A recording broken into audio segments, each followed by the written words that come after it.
नमस्कार, उत्तराखंड समाचार में आपका स्वागत है। मैं हिना जोशी छेत्री। आइए सबसे पहले नजर डालते हैं आज की सुर्खियों पर। राज्य में लगातार दूसरे दिन भी कोरोना का कोई भी पॉजिटिव केस नहीं। 46 में से 23 मरीज हुए ठीक। 67,000 से ज्यादा लोग क्वारंटीन।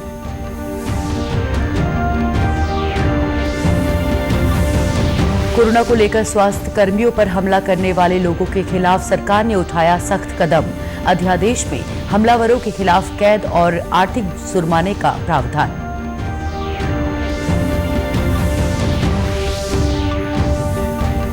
कोरोना संक्रमण रोकने में उत्तराखंड देश में तीसरे स्थान पर। मुख्यमंत्री त्रिवेंद्र सिंह रावत ने आज कोविड-19 के नियंत्रण और व्यवस्थाओं को लेकर अधिकारियों को दिए निर्देश।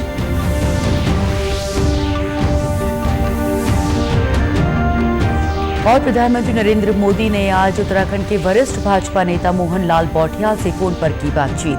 कोरोना संक्रमण की जानकारी लेने के साथ ही प्रधानमंत्री ने उनके सामाजिक जीवन की प्रशंसा की। अब समाचार विस्तार से।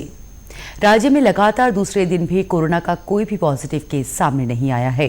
कोरोना परीक्षण की आज 214 रिपोर्ट्स नेगेटिव आई हैं, जबकि 227 नए और 152 रिपीट सैंपल्स के नतीजों का इंतजार है। राज्य में कोरोना से संक्रमित होने वाले लोगों की संख्या 46 है, जिसमें से 23 स्वस्थ हो चुके हैं। 67,000 से ज्यादा लोग घरों में और संस्थागत क्वारंटीन हैं। स्वास्थ्य विभाग के अनुसार 17,000 से ज्यादा क्वारंटीन किए गए लोगों की मनोचिकित्सकों द्वारा काउंसलिंग कराई गई है। कोरोना संकट के बीच हुई प्रधानमंत्री नरेंद्र मोदी की अध्यक्षता में मंत्रिमंडल की बैठक में कई महत्वपूर्ण निर्णय लिए गए। सबसे महत्वपूर्ण निर्णय के तहत महामारी रोग अधिनियम 1897 में संशोधन के लिए अध्यादेश लाने का फैसला किया गया। अध्यादेश पर राष्ट्रपति के हस्ताक्षर के साथ ही ये कानून का रूप ले लेगा। अध्यादेश में स्वास्थ्य कर्मियों पर हमला गैर जमानती अपराध की श्रेणी में रखा गया है, जिसके तहत कड़ी सजा का प्रावधान किया गया है। मंत्रिमंडल ने कोरोना से लड़ रहे योद्धाओं के लिए 50 लाख के बीमा का प्रावधान किया है। अब आयुष्मान भारत योजना के तहत गैर कोरोना मरीजों का इलाज निजी अस्पतालों में भी संभव हो पाएगा। आशा वर्कर्स है, ऐसे सब लोग दुर्भाग्य से अपने देश में उन्हें हमलों का सामना करना पड़ा और अनेक जगह पड़ोसी ही सोचने लगे कि वो संक्रमण के कैरियर्स हैं। ये दुर्भाग्यजनक पहलू है। तो इसलिए आरोग्य कर्मियों के खिलाफ कोई हिंसा या हैरेसमेंट अब बर्दाश्त नहीं होगी और इसलिए उनको पूरा संरक्षण देने वाला एक अध्यादेश आज लागू करने का फैसला हुआ है और राष्ट्रपति जी के हस्ताक्षर के बाद वो तत्काल प्रभाव से लागू होगा। महामारी के संकट से जूझने वाले योद्धाओं को देश जब उन्हें सलाम कर रहा है, कुछ लोग उन पर हमले कर रहे हैं, कुछ लोग उन्हें संक्रमण फैलाने वाले समझ रहे हैं। अब यह होगा कि इस तरह का अपराध ये संज्ञान भी लिया जाएगा, संज्ञान योग्य भी होगा और जमानत न मिलने वाला होगा। 30 दिन में इसकी इन्वेस्टिगेशन पूरी होगी और 1 साल में फैसला आएगा और सजा भी कड़ी सजा का प्रावधान किया है। 3 महीने से 5 साल सजा हो सकती है और 50,000 से 2 लाख रुपए तक का जुर्माना देना पड़ सकता है। 50,000 से 2 लाख रुपया केसेस के ग्रेविटी पर तय होता है और अगर बहुत गंभीर हमला है, गंभीर इंजरी हुई है, तो 6 महीने से 7 साल तक सजा का प्रोविजन है।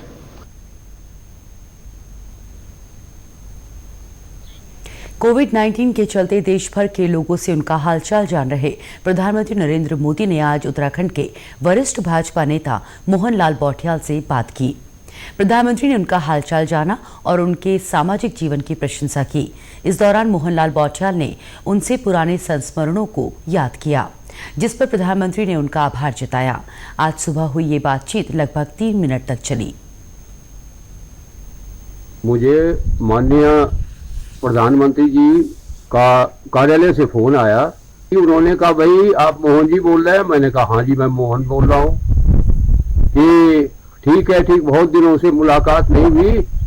तो मैंने कहा मुलाकात हुई थी आपसे 98वें प्रदेश कार्य समिति की बैठक बद्रीनाथ में थी, उस समय बैठक हुई थी। और 14 में मैंने कहा ये खनूर जी के चुनाव में श्रीनगर मंच पर आपसे बात हुई थी और मुलाकात हुई थी। मैंने कहा इस समय संकट काल है, कोई बात नहीं, सब आते हैं संकट फिर चले जाते हैं, आप कीजिए सब कुछ, सब आपके साथ हैं। तो मैंने कहा देवभूमि को लोग है, बाकी सब ठीक है, थोड़ा सा कष्ट है, कोई बात नहीं, ये भी हो जाएगा दूर। उन्होंने कहा बिल्कुल सही है। मुख्यमंत्री त्रिवेंद्र सिंह रावत ने आज मुख्यमंत्री आवास में कोविड-19 पर नियंत्रण और विभिन्न व्यवस्थाओं के संबंध में उच्च अधिकारियों के साथ बैठक की। मुख्यमंत्री ने अधिकारियों को निर्देश दिए कि केंद्र सरकार गाइडलाइन के अनुसार रियायतें दी जाएं। उन्होंने कहा कि कोविड-19 के मामले पूरे देश में जहां औसतन 7.5 दिनों में 2 गुने हो रहे हैं, वहीं उत्तराखंड में 26.6 दिन में 2 गुना हो रहे हैं। इस दृष्टि से कोरोना संक्रमण रोकने में उत्तराखंड देश में तीसरे स्थान पर है। मुख्यमंत्री ने स्वास्थ्य, सफाई और पुलिस के कार्यों पर संतोष जाहिर किया। उन्होंने प्रदेश में कोविड-19 के नियंत्रण के लिए जन सहयोग की भी प्रशंसा की। मुख्यमंत्री ने छोटे व्यवसायियों और स्थानीय लोगों की आय का सृजन कैसे हो, इसके लिए कार्य योजना बनाने के निर्देश दिए। रामनगर के खताड़ी में कोरोना पॉजिटिव केस मिलने के बाद प्रशासन ने स्वास्थ्य विभाग की टीम के साथ मिलकर लोगों के घर घर जाकर स्वास्थ्य परीक्षण किया। इस दौरान स्वास्थ्य विभाग की टीम ने कोरोना पॉजिटिव व्यक्ति के संपर्क में आए लोगों से सवाल भी पूछे। स्वास्थ्य विभाग की टीम का नेतृत्व कर रहे संयुक्त चिकित्सालय के CMS डॉक्टर BD जोशी ने बताया कि खताड़ी बड़ी मस्जिद में 23 मार्च को 20 लोगों को क्वारंटीन किया गया था, जिनकी जांच की गई थी। उस समय सभी की रिपोर्ट्स नेगेटिव आई थी, लेकिन कुछ समय बाद दोबारा लिए गए सैंपल में एक व्यक्ति की रिपोर्ट पॉजिटिव आई, जिसके बाद स्वास्थ्य विभाग ने खताड़ी क्षेत्र में घर घर जाकर सर्वे करने का निर्णय लिया। सर्वे के माध्यम से ये पता लगाने का प्रयास किया जाएगा कि उक्त कोरोना संक्रमित व्यक्ति के संपर्क में कोई आया या नहीं। घर घर जाके हम एक सर्वे कर रहे हैं कि कोई ऐसा संदिग्ध तो नहीं है या कोई ऐसा व्यक्ति जो इस बीच वहाँ नमाज में गया हो या उनके संपर्क में आया हो या ऐसे व्यक्ति में कुछ लक्षण तो नहीं, उनका सर्वे कर रहे हैं। उनको कलेक्ट करके हम उनकी जांचें करवाएंगे। हम ये देख रहे हैं कि पहले ये चीज़ें कर रहे हैं कि उस बीच कौन कौन लोग आए थे। ये 20 तारीख को यहाँ पर आए थे, 23 से ये हमारे क्वारंटीन में थे, तो 20 से 23 के बीच में कौन संपर्क में आए या उसके बाद भी कोई लोग मस्जिद में संपर्क में आए और उनमें ऐसा कोई लक्षण अगर मिलता है, जो व्यक्ति संदिग्ध लगता है, तो उसको हम जांच के लिए ले जाएंगे। वहीं रामनगर के कूलर घट्टी में स्थानीय लोगों ने कोरोना वॉरियर्स का फूलों से स्वागत किया। उन्होंने कहा कि इस संक्रमण काल में पुलिस और अन्य कार्मिक दिन रात सेवा में जुटे हैं। उन्होंने सभी कोरोना वॉरियर्स की प्रशंसा भी की।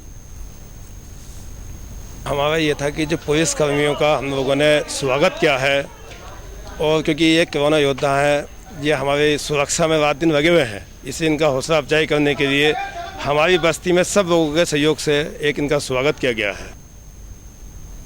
विश्व में हाइड्रोक्सीक्लोरोक्विन की मांग को देखते हुए इस समय भारत में इसका उत्पादन बड़ी तेजी से किया जा रहा है। इस योगदान में देहरादून का भी नाम जुड़ गया है। मलेरिया के इलाज में प्रयोग होने वाली दवाई का उत्पादन सेलाकुई में किया जा रहा है। यहाँ रामपुर में एक कंपनी अपने प्लांट में दिन रात इसका उत्पादन करने में जुटी है। वर्तमान में इस प्लांट में 5 करोड़ टैबलेट हर महीने बनाई जा रही है। कंपनी के अधिकारियों के मुताबिक इस प्रोडक्शन को और भी बढ़ाने पर विचार चल रहा है। कंपनी ने बताया कि यहां पहले इस दवा की 2 करोड़ टैबलेट हर महीने तैयार की जा रही थी। प्लांट के हेड गोविंद बजाज ने बताया कि इस दवा का उत्पादन अब 5 करोड़ टैबलेट प्रति माह कर दिया गया है। जो हाइड्रोक्सीक्लोरोक्विन फॉस्फेट है, वो एवरेज हमारा 2 करोड़ का प्रोडक्शन रहता था। अभी हमने पिछले माह में उसको 5 करोड़ तक किया है, डिमांड के हिसाब से इंक्रीज किया है। और SCQS का जो प्रोडक्शन है, जो सिक्किम प्लांट में हो रहा है, हमने एवरेज 1.5 करोड़ के आसपास उसको एवरेज करते थे, बट पिछले महीने में डिमांड की वजह से हमने उसको 2.5 करोड़ तक किया है और ये महीने में हम 5 करोड़ का प्रोडक्शन भी SCQS का सिक्किम प्लांट में क्रॉस कर लेंगे। क्लोरोक्विन फॉस्फेट टैबलेट, हाँ, क्लोरोक्विन फॉस्फेट टैबलेट देहरादून में बन रही है जो लेरियागो नाम से जानती है, और सिक्किम प्लांट में हमारा हाइड्रोक्सीक्लोरोक्विन सल्फेट जो SCQS टैबलेट है वो बनती है। सर वहीं राज्य में सैनिटाइजर की डिमांड बढ़ने से सैलाकुई स्थित फार्मा कंपनियां इन दिनों इस कमी को पूरा करने का प्रयास कर रही हैं। सोशल डिस्टेंस का पालन करते हुए इन फार्मा फैक्ट्रियों में 40 से 50 हजार बोतलें प्रतिदिन सैनिटाइजर बनाया जा रहा है। और हम लोग मैन्युफैक्चरिंग करते हैं, सैनिटाइजर्स बनाते हैं और इसकी अभी काफ़ी डिमांड है मार्केट में। जब से कोरोना आया है तब से काफ़ी डिमांड बढ़ी है और हम लगातार जो है 25 से 30 हज़ार पीस पर डे का प्रोडक्शन हम लोग करते हैं। और ये एक हाई अल्कोहल बेस है जिसमें इसका कंटेंट कम से कम 70 to 73% कम से कम होना चाहिए जो हम लोग डालते हैं,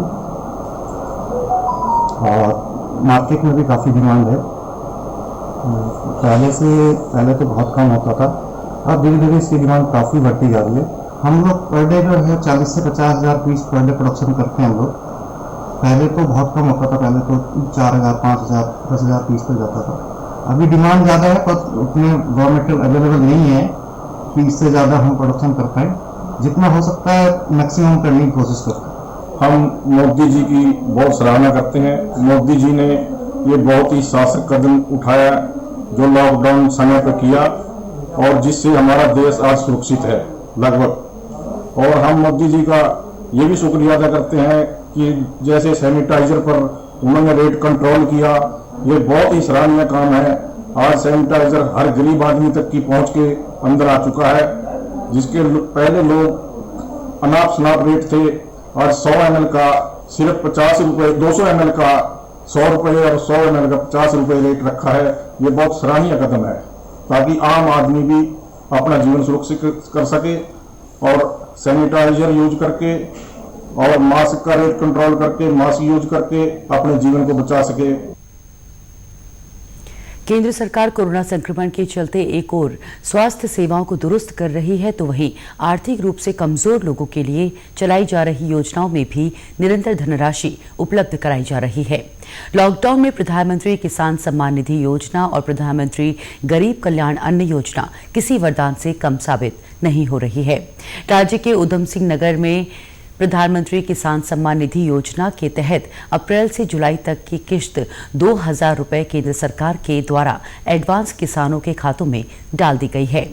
मुख्य कृषि अधिकारी डॉक्टर अभय कुमार सक्सेना ने बताया कि इस योजना के तहत 75,900 किसानों ने अपना पंजीकरण कराया है, जिसमें से लगभग 49,000 किसानों को एडवांस धनराशि डाली गई है।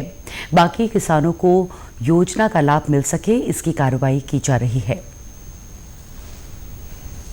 इसमें जो प्रधानमंत्री किसान सम्मान निधि में लगभग हमारे 75,900 फार्मर्स का पंजीकरण है और इनकी जो किस्त अप्रैल से जुलाई वाली है वो भारत सरकार द्वारा माह अप्रैल में ही से इनको प्रेषित कर दी गई है, जिससे कि वो अपने कृषि कार्यों को सुचारू रूप से संपादित कर सकें, इनपुट वगैरह की व्यवस्था कर सकें।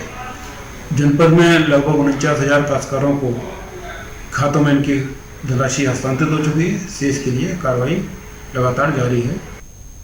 वहीं लाभार्थी अजय शंकर की माने तो इस महामारी के दौर में केंद्र सरकार ने प्रधानमंत्री किसान सम्मान निधि की अग्रिम किस्त जारी कर किसानों को बड़ी राहत प्रदान की है।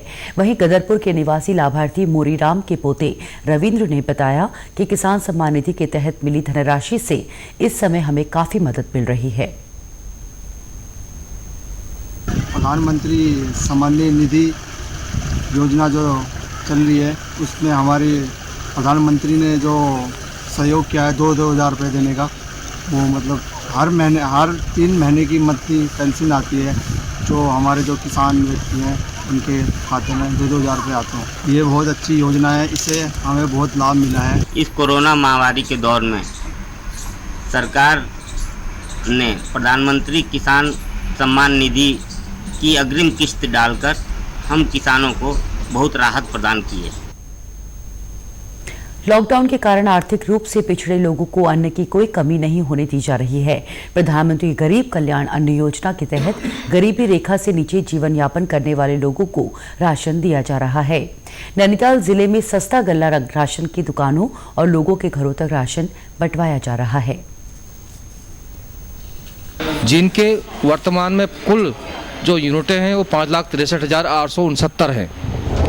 इस प्रकार जो हमारे उपभोक्ता हैं उनको अभी हम अप्रैल और मई का 2 माह का 5 किलो के अनुसार जो है प्रति यूनिट के अनुसार खाद्यान्न उपलब्ध कराया जा रहा है, और जिनका उठान हम इसी अप्रैल के महीने में ही अप्रैल और मई का उठान करके कंज्यूमर को उपलब्ध कराएंगे। नैनीताल जिले के हल्द्वानी में सस्ता गल्ला राशन की दुकान से राशन लेकर कार्ड धारक राहत महसूस कर रहे हैं।